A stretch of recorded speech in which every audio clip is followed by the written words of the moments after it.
వే gold trusted gold buyers మీరు తాకట్టు పెట్టిన బంగారాన్ని విడిపించి ఈ రోజు ఉన్న మార్కెట్ ధరకు కొనబడను. అమెరికాలో ఐటీ ఉద్యోగం కత్తి మీద సాములా మారిందా అని అంటే మాత్రం అవుననే చర్చ మళ్లీ మొదలైంది.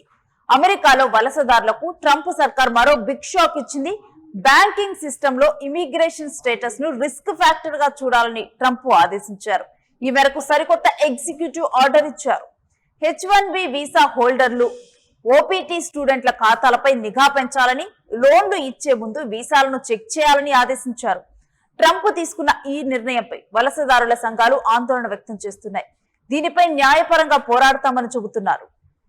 అమెరికా ఆర్థిక వ్యవస్థను పునరుద్ధరించడం పేరుతో ట్రంప్ ఈ ఉత్తర్వులు జారీ చేశారు. ఈ నిర్ణయంతో వలసదారులకు బ్యాంకుల నుండి లోన్లు రావటం కష్టతరమయ్యే అవకాశం ఉంది. ఇప్పటికే చట్టబద్ధంగా వీసాలు ఉన్న, వీసాలు లేని వలసదారులను ట్రంప్ సర్కార్ నిర్బంధించింది, దేశం నుండి బహిష్కరించింది. వీసాలు, పౌరసత్వం దరఖాస్తులపై నిఘా పెంచింది.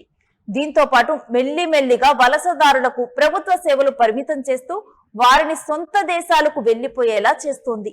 ఈ క్రమంలో ట్రంప్ తాజా నిర్ణయం సైతం వివాదాస్పదంగా మారింది. ఇక ఇటు మేటా, అమెజాన్ తదితర దిగ్గజ టెక్ కంపెనీల్లో ఉద్యోగాల కోత H1 వీసాలపై ఉన్న వేలాది మంది భారతీయ నిపుణుల జీవితాలను తీవ్ర అనిశ్చితిలో పడేస్తోంది. వీసా నిబంధనల ప్రకారం ఉద్యోగం కోల్పోయిన తరువాత అమెరికాలో చట్టబద్ధంగా నివసించడానికి 60 రోజుల గ్రేస్ పీరియడ్ మాత్రమే ఉంటుంది. ఈ గడువులోగా కొత్త ఉద్యోగాన్ని వెతుక్కోవటం లేదా వీసా స్టేటస్ ను మార్చుకోవటం వంటివి తప్పనిసరి. ఇందులో విఫలమైతే దేశాన్ని విడిచి వెళ్లిపోవాల్సి ఉంటుంది. దీంతో కొన్ని దశాబ్దాలుగా అమెరికాలో ఉద్యోగాలు చేసుకుంటూ అక్కడే స్థిరపడిన భారతీయులు ఇప్పుడు మనుగడ కోసం పోరాడాల్సి వస్తుంది. వీరిలో చాలా మంది గ్రీన్ కార్డు దరఖాస్తులు సుదీర్ఘకాలంగా పెండింగ్ లో ఉన్నారు.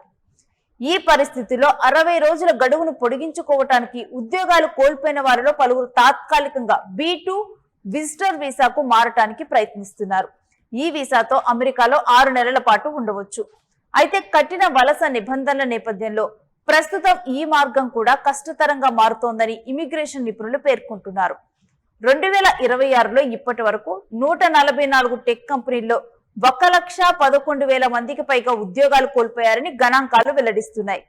వీరిలో వేలాది మంది H1B వీసాపై ఉన్న భారతీయులేనని అంచనా. ఇక వీరిలో చాలా మంది యూరప్, కెనడా తరలిపోయేందుకు సన్నాహాలు చేసుకుంటున్నారని ఇమిగ్రేషన్ నిపుణులు పేర్కొంటున్నారు.